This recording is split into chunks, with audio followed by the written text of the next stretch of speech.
Livro Reportagens de Além-Túmulo, Irmão X, pela psicografia de Francisco Cândido Xavier. Lição de número 35. Proselitismo de arrastamento.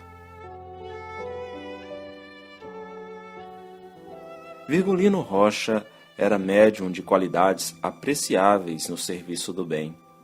No entanto, não conseguia furtar-se à preocupação de insistir com os amigos para que lhe seguissem os passos na interpretação religiosa.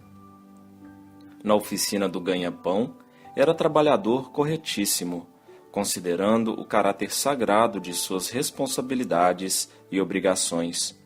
Mas na vida comum, discutia a mais não poder, no intuito de intensificar o proselitismo. Quando surgiam conhecimentos novos nas atividades diárias, revelava imediatamente a posição extremista. Tratava-se de alguém com opinião igual à dele em matéria de fé, estava disposto a todos os favores. Caso contrário, porém, Virgulino se retraía. Não odiava, mas também não dispensava às novas relações o menor interesse fraternal. Em se aproximando de alguém estranho aos seus pontos de vista, deixava-se dominar firmemente pelo espírito de discussão e disputa.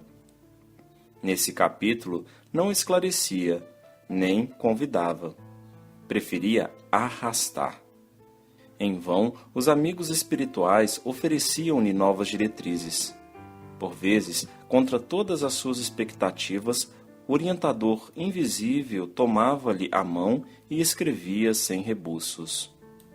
Virgulino, meu amigo, cada árvore tem condições diferentes para produzir. No que se refere à fé religiosa, procede à maneira do agricultor inteligente. Fornece adubos, protege as plantas tenras. Não ouvides a irrigação, mas não exijas fruto antes da época adequada. Será justo insistamos pela obtenção de pêssegos, de um pessegueiro mirrado em terrenos desertos? Antes da colheita substanciosa e perfumada, não será razoável ministrar à planta elementos de vida, concedendo-se-lhe tempo indispensável a fim de que se verifique a produção? Recebia o médium a mensagem sem esconder a própria admiração e inquiria naturalmente: como pode ser isso? Replicava a entidade generosa: o nobre cumprimento do dever com Jesus e com os homens é a melhor pregação. O discípulo que execute semelhante programa é o cultivador previdente e amigo da natureza. Mas o Divino Mestre, observava Virgulino contrafeito, no próprio Evangelho não determina que se deve pregar as verdades do céu a todas as criaturas? Sim, tornava o benfeitor amorável, mas o Cristo expôs o ensinamento sem violentar a ninguém. Convidou ao banquete da Boa Nova, mas não arrastou a quem quer que fosse. Além disso, deixou bem claro que a prédica eficiente não é problema de palavras apenas, e sim de exemplificação. O aprendiz leal do Evangelho é uma carta viva do Mestre. Todos poderão ler-lhe os caracteres e afeiçoar a experiência própria pelo padrão de conduta dele. Por isso mesmo, o homem honesto e trabalhador, em todos os gestos do dia, está pregando a criaturas que o veem. O companheiro, inquieto, anotava ligeiramente as considerações recebidas, mas, certa vez, quando os conselhos se repetiam, Virgulino acentuou: afinal de contas, não sei como proceder. Sinto-me animado nas melhores intenções. Se encontrasse uma lição mais explícita ao menos... O bondoso amigo espiritual não o deixou terminar e traçou no papel levemente: Telazás. O médium manifestou estranheza, em face da resposta lacônica, e continuou nos mesmos hábitos, sem emprestar maior atenção ao prometido. Passou um ano e as observações criteriosas não se repetiram. Em razão disso, o nosso amigo prosseguia mais ardoroso no trabalho de arrastamento ao proselitismo doutrinário. Os antigos conselhos já estavam quase integralmente esquecidos, quando Virgulino conseguiu o que lhe representava para ele uma vitória de apreciável importância. O Jerônimo Castro, seu vizinho, com quem discutira durante 10 anos, rendera-se-lhe às opiniões. A cura de um garoto doente inclinara-o ao espiritismo afinal, e o antigo companheiro, seguido da mulher e 9 filhos, colocou-se à inteira disposição do médium para o que desse e viesse, submetendo-se-lhe completamente aos pontos de vista. Virgulino não cabia em si de contentamento. Humilde operário em cidade grande, cooperando no seu grupo de realizações doutrinárias, ao lado de outros inúmeros trabalhadores, não saboreara ainda alegria igual àquela, trazendo às suas ideias mais de 10 pessoas de uma só vez.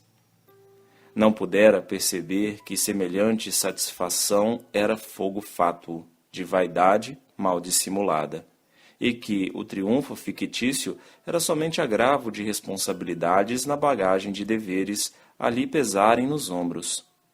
Incapaz de compreender o que reputava agradável sucesso, dava largas ao júbilo infantil e comentava: "Ah, Jerônimo, o que vocês hão de ver! A doutrina efetuou notável conquista. Recordemos que por trás de sua figura existe enorme bloco de criaturas a considerar. Os filhos, os parentes todos, enfim, serão chamados à luz da verdade e do bem." E as esperanças lhe brilhavam nos olhos claros e ingênuos.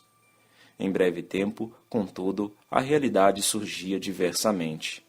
Jerônimo Castro e os seus não se interessaram pelos ensinamentos que a doutrina lhes oferecia, qual manancial abundante e inestancável. Em vão, Virgulino Rocha trazia livros, anotações e esclarecimentos. Os neófitos não queriam saber senão de vantagens. Não desejavam certificar-se de que haviam chegado à zona espiritual de trabalho e realização pelo esforço individual. Apenas saboreavam gostosamente a perspectiva de haverem encontrado guias invisíveis para a solução de todos os problemas do caminho humano. À noite, quando o médium visitava a família, a conversação era quase sempre a mesma. Jerônimo, indagava Virgulino curioso, leu você aquelas apreciações evangélicas que mandei? Ainda não consegui, esclarecia o vizinho. Não posso saber o que ocorre. Tão logo tomo a leitura, sobrevém o sono imediatamente. As letras baralham-se diante dos meus olhos e as pálpebras se fecham, sem que eu possa atinar com a causa. Um verdadeiro fenômeno. A essa altura, a esposa intervinha. Estou convicta que se trata de influenciação dos maus espíritos. Jerônimo não era assim. Antes das noções espiritistas, estava bem disposto para divertir-se, sem esquecer o cinema e o teatro. Mas agora... E antes que a mulher terminasse, voltava Jerônimo exibindo a expressão de vítima. São coisas da vida. Virgulino compreendia bem a ausência de atenção sincera e, tentando imprimir novo aspecto ao quadro de impressões, perguntava, afetuoso, à dona da casa: "E a senhora, dona Ernestina, qual é a sua opinião referente à leitura?" "Oh, quem me dera tempo ao menos para rezar", respondia a interpelada, evidenciando dificuldades íntimas. "Quanto mais para ler. Então o senhor julga que a casa me concede ocasião? Quando não é a cozinha que me requisita, é a sala que me pede atenção. De um lado está Jerônimo, cheio de exigências, do outro, os meninos, cheios de caprichos. Ah, esses pirralhos! Quanto sofrem as mães neste mundo! Já nem sei como resistir." E cruzava os braços, dando mostras de esgotamento. Ante a paisagem sentimental, repleta de sombras e obstáculos, com desapontamento, ensaiava o médium outro gênero de conversação. Comentava-se as notas do dia. Todos haviam lido jornais. As crianças aproximavam-se. Estavam a par do suicídio na vizinhança, do crime que se verificava no bairro. Relacionavam amarguras de famílias diversas. Conheciam detalhes ignorados do repórter sagaz. A palestra vibrava. Nem Jerônimo sentia sono, nem Dona Ernestina experimentava angústia de tempo. E Virgulino, computando a bagagem de suas boas intenções, retirava-se entristecido. A situação, todavia, apresentava complicações crescentes. Na residência dos Castros, espiritismo era recurso para aplicações de menor esforço. Guardava-se mesmo a impressão de que a família vagava em plano de profunda indiferença no que dizia respeito à fé religiosa. Se um filho se tornava desatento, pela ausência de governo doméstico, chamavam Virgulino. Se Jerônimo atritava com os chefes de serviço pela própria ociosidade, buscavam Virgulino. Se uma das jovens da casa se excedia nas festas sociais, recorriam ao Virgulino. O médium não ocultava o doloroso abatimento.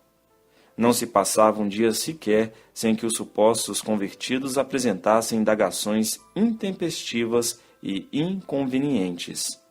Dona Ernestina queria conhecer a intenção dos noivos que surgiam para as filhas, esclarecer intrigas da vizinhança, assinalar as pessoas defeituosas que lhe frequentavam o ambiente doméstico, enquanto Jerônimo se interessava pelas promoções fáceis, pelos favores da sorte e condescendência dos seus chefes de serviço. De quando em quando reclamavam do Rocha certas explicações, como se Virgulino fosse obrigado a se responsabilizar por todos os assuntos e questões da família. Porque o espiritismo era doutrina tão perseguida das demais confissões religiosas? Por que se restringia às reuniões sem espetáculos para demonstrações públicas? Segundo os Castros, as procissões e outros ajuntamentos populares faziam falta. Via-se o médium em apuros na elucidação daqueles espíritos preguiçosos. Decorreram 4 anos. A situação, entretanto, piorava gradativamente. Jerônimo e os seus começavam a buscar Virgulino em sua oficina de trabalho. Agora não posso, explicava-se o rapaz muito pálido, tentando desvencilhar-se. Oh, não foi o senhor que nos levou para a doutrina? Interrogava a jovem mais inquieta. E lá se ia o nosso amigo para atividades mediúnicas sem propósito sério. Finalmente, certo dia, o chefe imediato de trabalho chamou, com bondade, para a demonstração justa. Virgulino, disse em tom grave, sempre estimei em você o auxiliar competente e honesto. Jamais interferi nas crenças religiosas de meus subordinados, mas a sua ficha de serviço vem sendo prejudicada pelas saídas sem justificação. Desde muitos meses, suas obrigações passaram a ser olvidadas, na maior parte do dia. Acredito chegado o tempo do reajuste.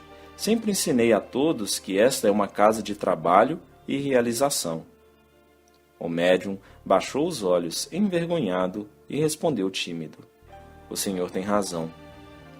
Nessa noite, chegou à casa, humilde, trancou-se no quarto e chorou, em longo desabafo. Implorou sinceramente o socorro dos amigos espirituais. Foi quando reapareceu o antigo benfeitor invisível, exclamando: Por que choras, meu amigo? Cada qual recebe o que pede. Não desejavas uma lição prática? Respondeu o médium mentalmente, em lágrimas. Sempre fiz a propaganda da verdade com sincera intenção de fazer o bem. Sim, Virgulino, voltava a dizer a amorosa entidade.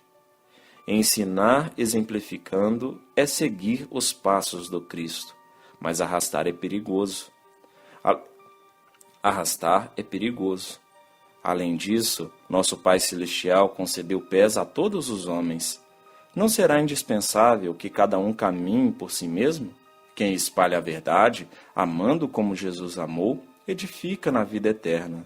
Mas quem arrasta uma criatura suportará naturalmente a carga pesada. Continua adubando e amparando as plantas que vicejam nos teus caminhos, mas não cometas o disparate de arrancá-las com violência.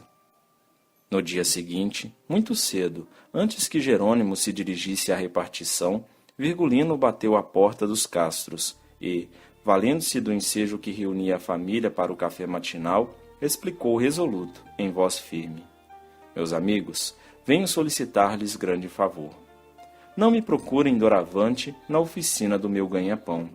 Tenho ordens terminantes para não relaxar o serviço.